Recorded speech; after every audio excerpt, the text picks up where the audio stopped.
So, first of all, would you be able to describe your current job to me, please? So I have a few jobs at the moment. Mm-hmm. So I'm senior feature writer for Q Weekend magazine. Mm-hmm. Then I am columnist for Stella magazine and Rendezvous, which is an online website. Mm-hmm. For News Limited Australia. And sorry, that's been a while. And I am a books editor. Oh yes, I've seen your books. They look really good. Yeah. Okay, and what would be a typical day at work for you?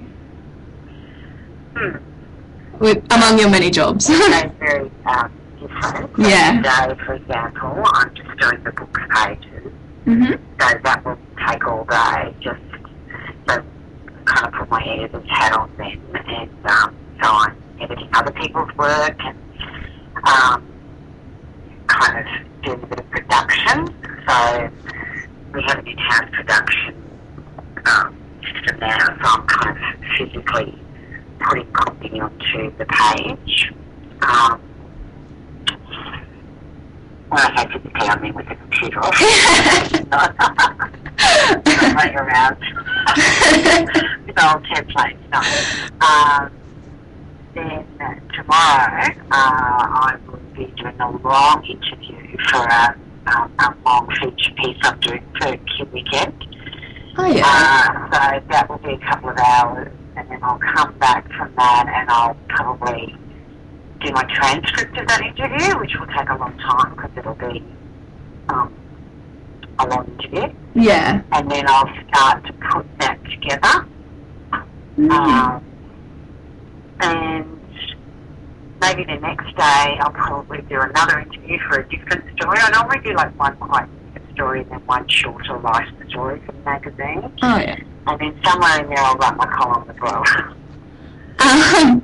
So how did you so I know you from Q Weekend and like all your columns and stuff. I was oh my god, I remember the first one I read and I was like, this is what I want to do. How did you sort of get into that? Like, did you have any qualifications, or was it an internship, or? Sorry, I just lost you there for a second, Charlie. Do you mean into journalism itself? Yeah, into like all your columnist sort of writing. Journalism later than my sister. I used to be a primary school teacher. Oh. And I went back to uni and studied as a mature age student. Did a journalism degree at QUT. Oh, that's very right. And so I think I graduated when I was maybe 30. Really? So yeah, I'm a late in the time. Wow. You know, most people start much younger than that. So I'd already kind of had a whole other career and life before that. Yeah. And then when I graduated, I was lucky. I was living at the North Coast, and I got a very small job, just one day a week, on a little regional paper, which doesn't exist anymore, called Sunshine Coast Extra. Oh yeah. And I literally just read the real estate editorials.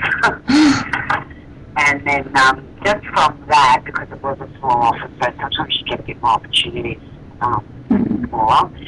You know, that kind of allowed me to start writing proper stories, real estate stories, and then sort of from there it just kind of grew from 1 day, 2 days, 3 days, 4 days, 5 days, and I kind of learned everything because it was a small paper, so I was doing police stories, you know, straight news stories, everything kind of across the board, so it was a really good grounding. And then when that paper folded, as it was a New Zealand paper, I took a transfer, I was offered and took a transfer to Brisbane. And that's kind of how I ended up here. Wow. And so how did you get in with like Q Weekend? Did you just apply, or did they know you by any chance, or?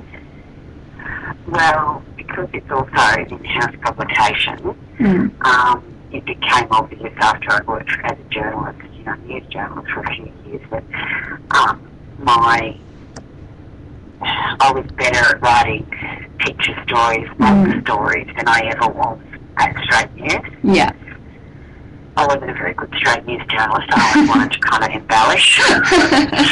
And so I started off writing longer features in the Sunday Mail, and then eventually Q Weekend approached and said, would I like to write features for them? And I said, I'd love to. I've been here, I think with Q Weekend for about 7 years now.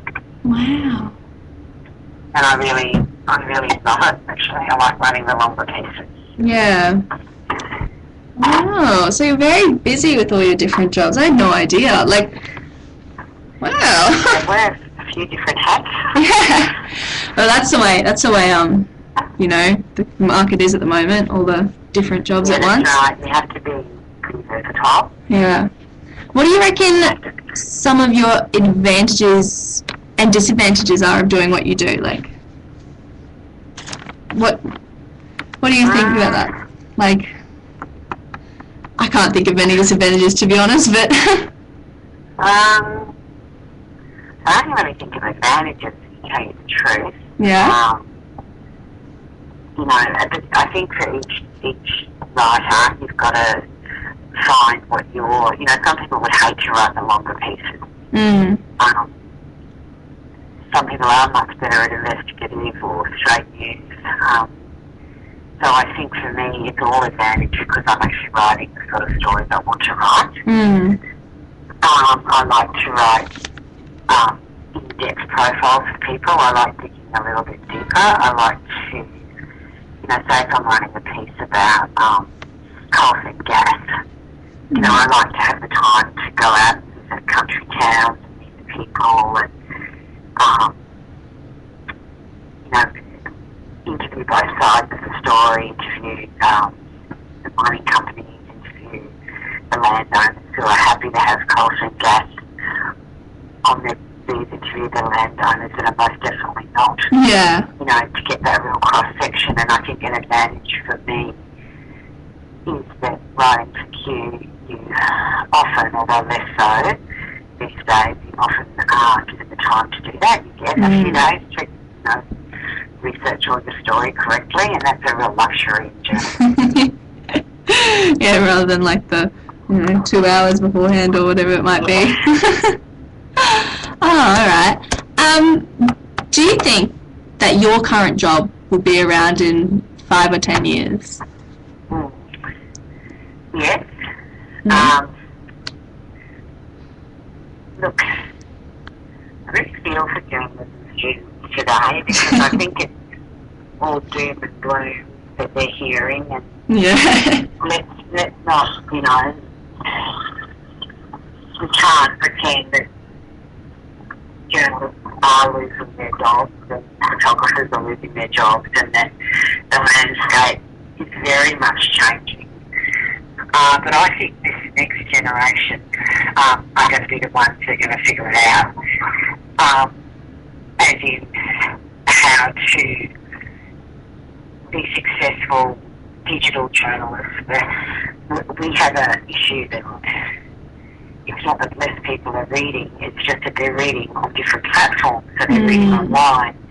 And the big question mark for everybody is, well, how does anyone make a living doing that? But I feel like that's something that the upcoming journos and entrepreneurs are going to hopefully figure out the magic formula. I hope so. I hope so too.